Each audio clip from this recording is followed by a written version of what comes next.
Do you find responsibilities in work, family, and health too overwhelming to handle? Welcome to Health, Wealth, and Relationships, Thriving in the Balancing Act. Join physical therapist and relationship consultant Dr. Gina Williams in building stronger connections, advancing your career, and elevating your overall well-being. Here you'll find practical tips, inspiring stories, and actionable strategies for living a more fulfilling and meaningful life.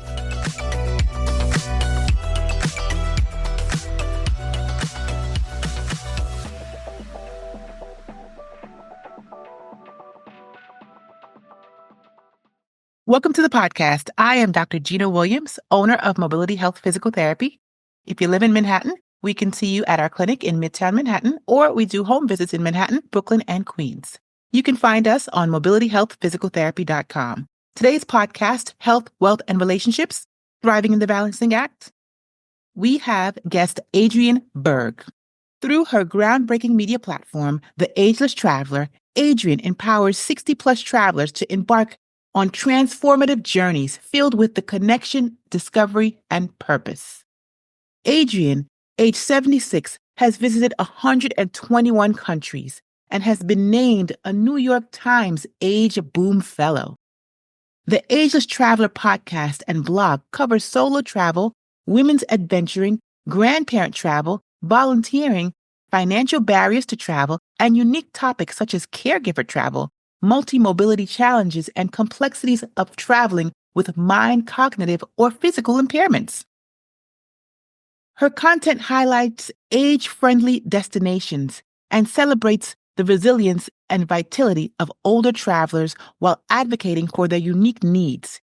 Adriane is also the host, creator, and the Mature Market Award winner podcast, Generation Bold, the fountain of truth about aging, and the UN Nations podcast, On the Ground. Recent publications include The Caregiver's Travel Guide and Luxury Travel for Less. Both are offered free to all.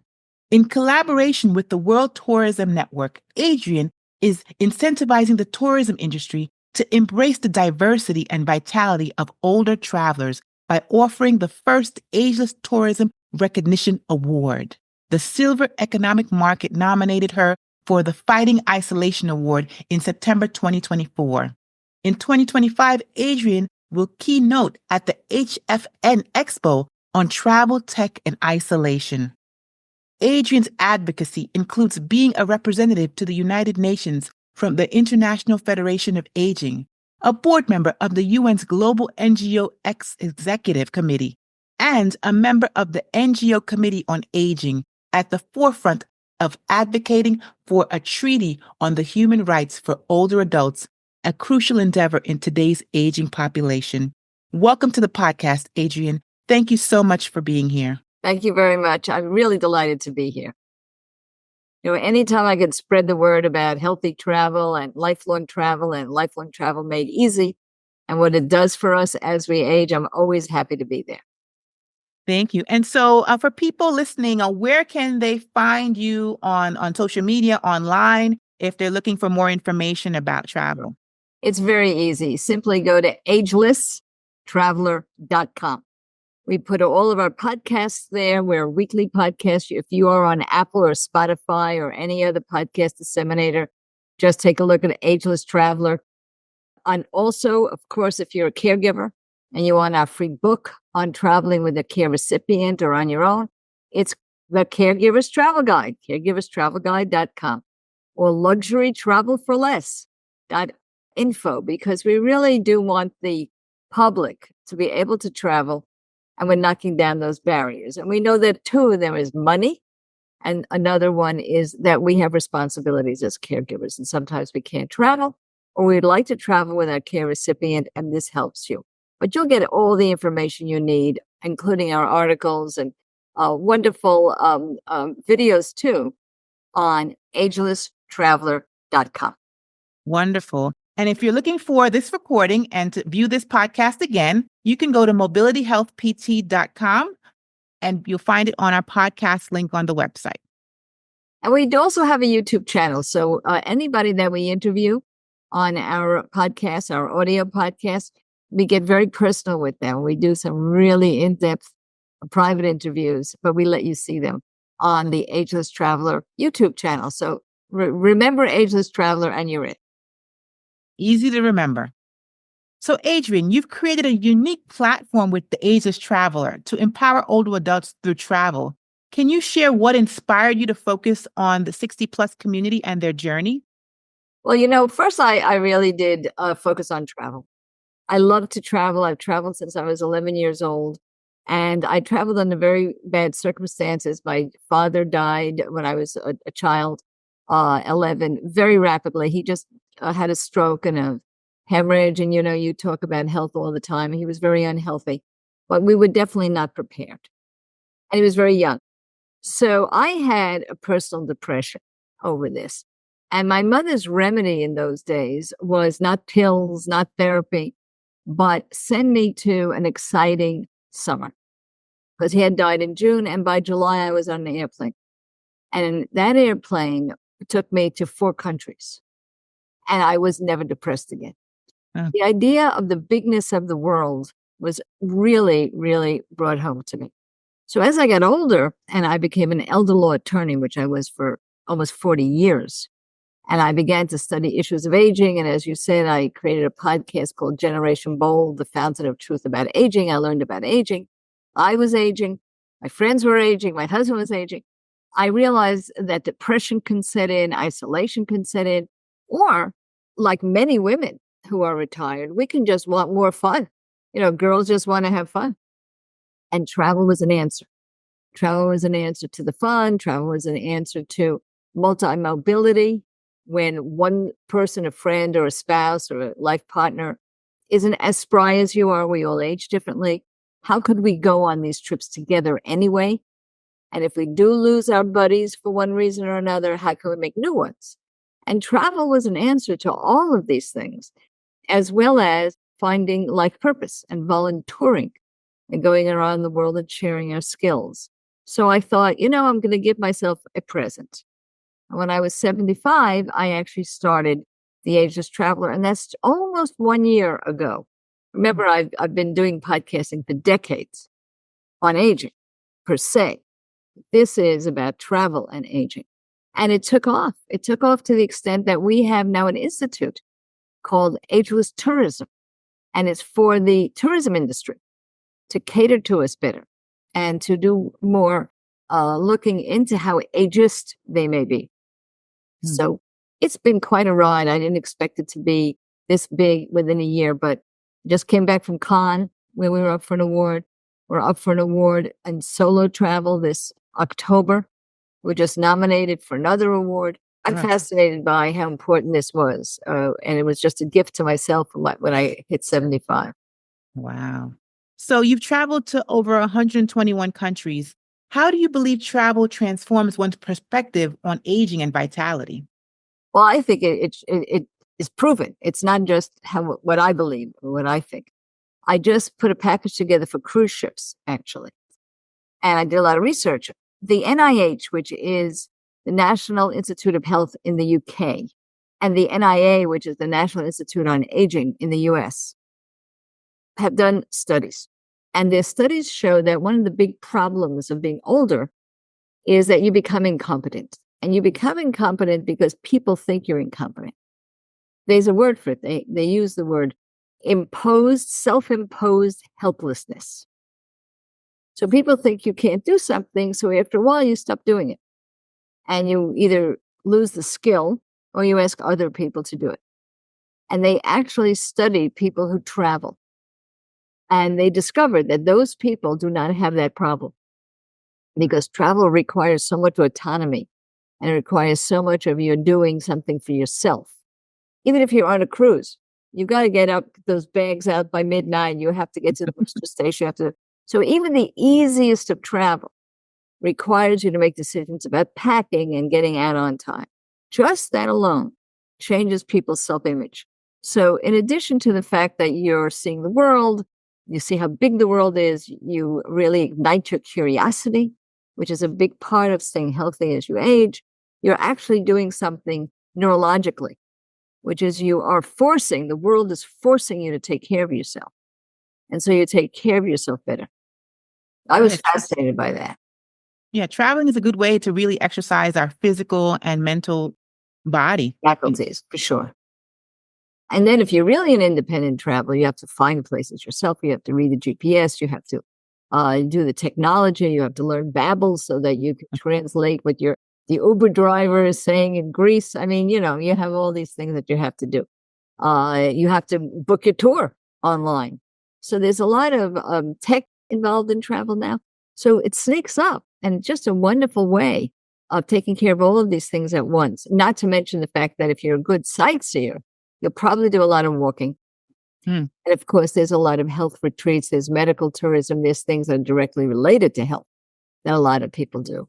Or people will have a bucket list. They want to climb Kilimanjaro or they want to walk El Camino. Hmm. I was very surprised, Gina, when I saw that the one podcast that got the most listens of mine, Ageless Traveler, was How to Walk El Camino. Wow. Santiago de Compostela, which is a pilgrimage. It goes through Spain, France, and Portugal, and it's 600 miles. How many people were interested in walking that? Fascinating stuff. Amazing. And it's doable no matter what your abilities are. Yes. You work to address unique traveling challenges for older adults, including physical limitations and cognitive limitations. What advice do you give to those navigating travel with these types of challenges? Overestimate yourself. Yeah. You didn't think I was going to say that. No. Everybody else is underestimating you. I always say the world doesn't expect anything of you. Make it sorry. So here we go. You go to a concierge, let's say at a hotel, or the fellow or woman who's taking care of the excursions on a cruise ship or river cruise. And you ask them, what should I do? They will give you the puniest. They'll tell you to rest. They'll tell you how nice it looks outside your window. Yeah. But travel all that way. Yeah, all that way. If you were 30 years younger, it wouldn't happen. Huh. So you tell them, you say to them, I have stamina, I can walk. Or if you have some mobility issues, tell them exactly what it is. Because they don't know. They're making up who you are. They don't know who you are. They immediately see gray hair and they say in their own mind, this is a disabled person. Hmm. You may very well be healthier and have more stamina and walkability than they do, but they'd never know it because they don't see you on the inside. They only see you on the outside. In every case, you can do more than you think you can do. In every case. So that would be one of the things that I would say to get healthier and more robust and really try to meet your potential. I think that's important. The other thing is also to be careful. If you need a cane, if you need sticks, if you're better off in a temporary wheelchair, if you want to use a scooter, don't be ashamed to do it. Just get out there and see it. That's the key. You did it, right? That's all you have to know. That's amazing. That makes sense. And sometimes the concierge team, they're not on purpose trying to discriminate or underestimate someone's ability. Sometimes they feel like they're being nice and doing you a service. Yeah, because there is a lot of being patronized. It sometimes does come from concern. They really and truly think you can't do it and that you'll get hurt. So there's that part. And then there's their liability. Hmm. They tell you, sure, go out and do that. And you do get hurt. Let's say I see a lawsuit in my future. Yeah, so there's a lot of reasons. So you be very clear in your own mind what you want to do, what you want to take on. And sometimes you have to speak up because if they give you things that are just too light or too heavy, you have to say, I really, that's not my style. I would like to do something more active, less active, slower paced, faster paced. You tell them. And that's the same if you go to a travel agent, if you go to a tour operator. But I will tell you that 9 times out of 10, they will underestimate your ability. So travel costs can be a barrier for some older adults to travel. Could you share some insights from your book, Luxury Travel for Less, and making travel more accessible and affordable? Yeah, well, I'm pretty proud of that because that's one of those things you write for yourself. I travel a lot and I'm like anybody else over the age of 65. I have fixed income. So there's just so much that I can spend money on. And yet, unlike my old self, I was just in Madrid and I took a picture in front of the youth hostel. I stayed it when I was in Madrid. decades and decades ago. Well, that cost me $3. Now it's $20. Whoa. I can't stay there. I don't want that bed. I can't sleep on that mattress. They'd have to take me who knows what hospital.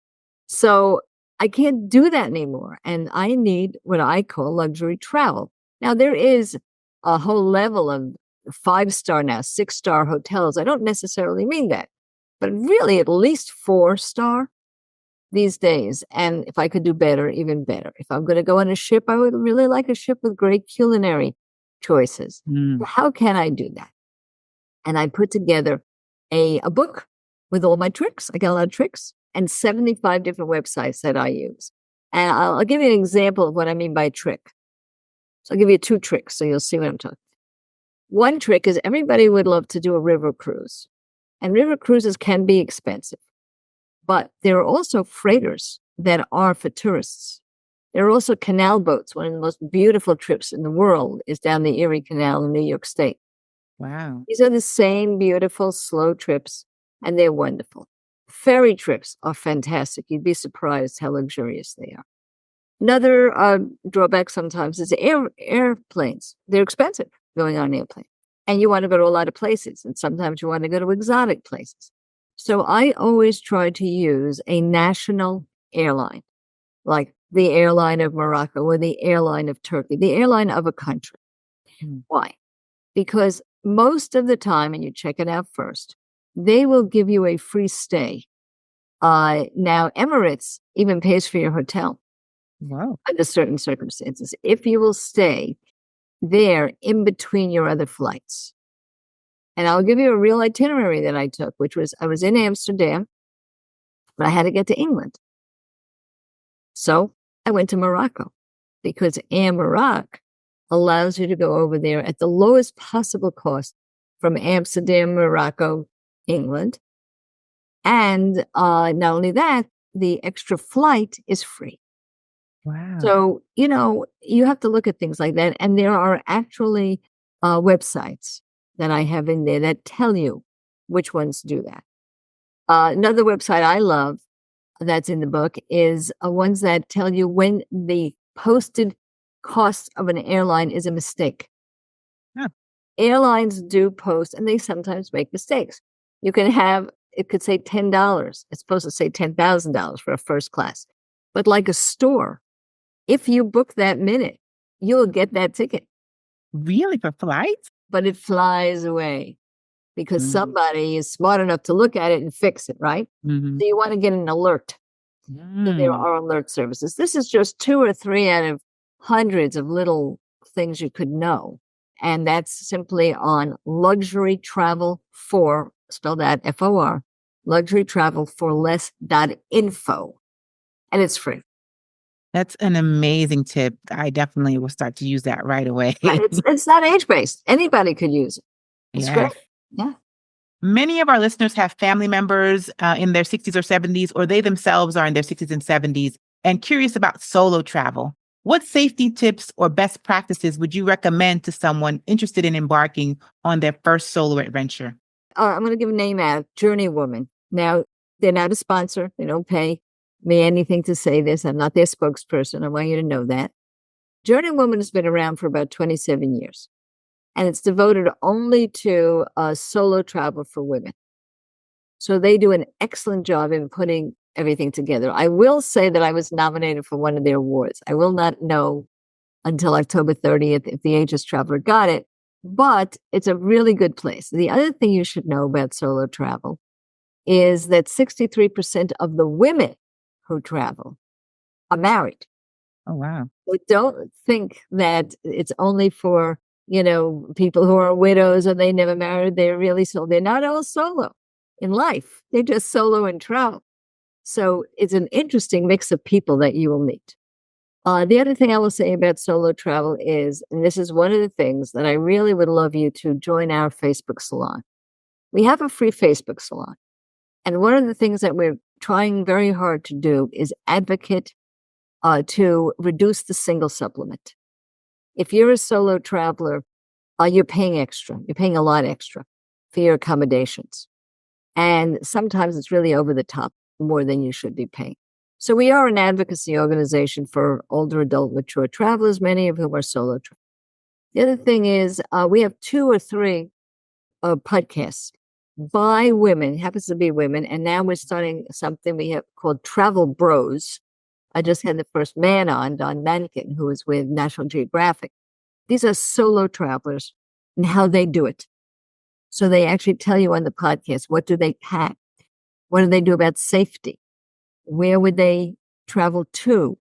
And of course, it's all up to you. But my advice is always to start in a group, find your feet. If you've never really traveled by yourself, see how it feels to be in a group. Because once you do that, you're really not alone anyway. You're not a solo traveler. And that will give you all of the confidence to do some of the things independently. The idea, for example, I do this a lot. If I'm in a group, I also pick something that people may not be that interested in on a free day. And I go by myself and I see what that's like.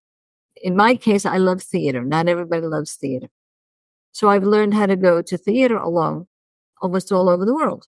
And that's also competency building. And from that, I could pretty easily go by myself. That's awesome to help someone understand how it can be done, even if they have a spouse or someone, but just going out on their own and feeling safe and comfortable to do so. Right.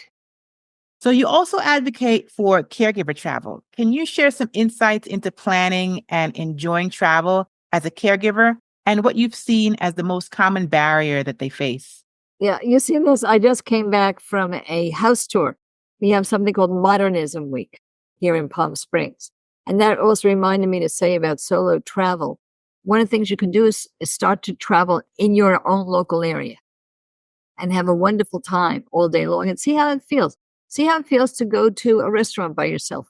Are you comfortable? Are you not comfortable? Where would you like to sit?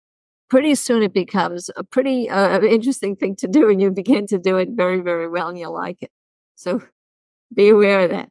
Yeah. So, when it comes to caregiving, I wrote caregiverstravelguide.com. It's free. It happens to be very controversial. It's not what you think. It's a book that teaches people both to travel with their care recipient, which everybody loves, across the board, how to navigate an airport, how to wear a special sunflower, which tells people that the person has a cognitive disability, how to go at times, when to book your flights, how to keep people hydrated, and all the things that you need to do if you travel with a caregiver. No controversy. The second part of the book was how to travel and leave your care recipient at home and get respite care for yourself to take a little break from the very difficult task of being a caregiver. And how to do this with technology so that they can find you, you can find them, and continually meet with them. You can keep up with their caregivers if they're assisted living or in a nursing home or somebody's at home.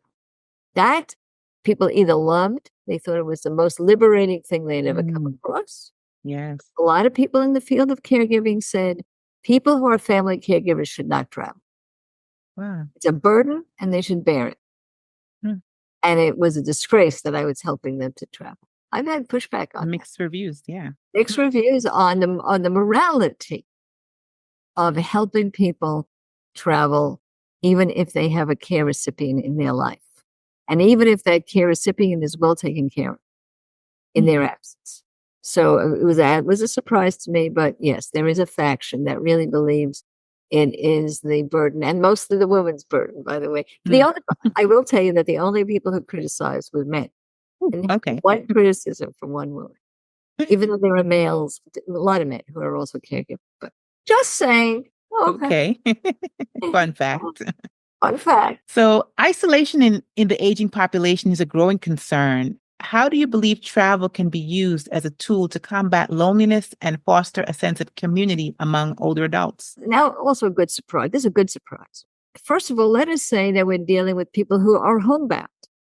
They're isolated because they literally cannot get out, whether it's stroke, whether it's cognitive issues. They may be in nursing homes and they may be in assisted living communities. We're really talking now about that group for a moment. We provide something called Wowzitude. It's a funny name, but it's a company, not my company, but I brought them to the public that because they started in nursing homes where you have a subscription and you get together with other people in your community and you watch television once a week. And it's real travel. It's real-time travel. They just took you around New York. They just took you in a town in Romania. And once a week, and you get recipes, you get a book to read, you get background information. And here's the great part. If you've got somebody with you that has some tech savvy, you can ask real-time questions of the guide right there. Now, this is not on demand. This is really there at the time that the guide is taking people through the Vatican, let's say. So that's called Wowzitude, and you'll find that on agelesstraveler.com. That's one isolation. The other thing is for people like us, and including you. The time comes when you lose your friends. They move. I'm not saying that everything is a disaster. Many people just move. And so you want to reestablish friends through tourism. That is a great way. So what happens? You meet some people on a cruise or on a group tour. You say, I'm going to exchange emails. I love you. I wish I knew you at home. And then you never see them again for the rest of your life, right? You meant it when you said it, but then things happen when you get back home. So we are working with the tourism industry to provide something that's like Facebook, but Facebook for travelers. And we've started with our own Facebook salon called Ageless Traveler Salon, which you'll find on agelesstraveler.com. And so what we're asking the people who join is when you travel, you meet someone you like, bring them onto that Facebook so that you can continue to share and travel with them, even if they're in different parts of the world. And I'm going to conclude with this. I have one podcast with a young lady who's a nomad. You'll see, nomadic living. She actually has no home. She has friends all over the world. And because they know where she is, they will write to her, oh, you're going to be in Brazil? I'm in Brazil that day too. Let's go meet. And you would be surprised how many friends you can make that you actually see, not just online, that you actually meet up with if you keep in contact with your new travel buddies. And that's what I mean by it. It really helps you. And then as years go by, you're not as isolated because the world is your friend, not just the 3 people that live around you. You may not even know the person next door, but you may know very well people you travel. Wow, amazing. Such great advances in travel for everyone, not just older adults, but even some things that you may not feel is accessible to you. You know, the information is out there. Thank you so much, Adriane. A pleasure having you. And if you're looking for the rest of this podcast, you can go to mobilityhealthpt.com or you can go to agelesstraveler.com to find out more about how to travel. Thank you. Thank you so much.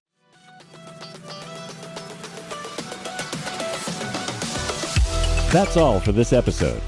May this discussion full of actionable tips and valuable advice guide you towards better possibilities in your personal and professional life. Continue your journey of unlocking your fullest potential by listening to more episodes of the podcast at mobilityhealthpt.com. Achieving stronger relationships, securing a thriving career, and embracing a healthier lifestyle may be daunting at first, but it is not impossible. You have the power to unleash the best version of you today. Until next time.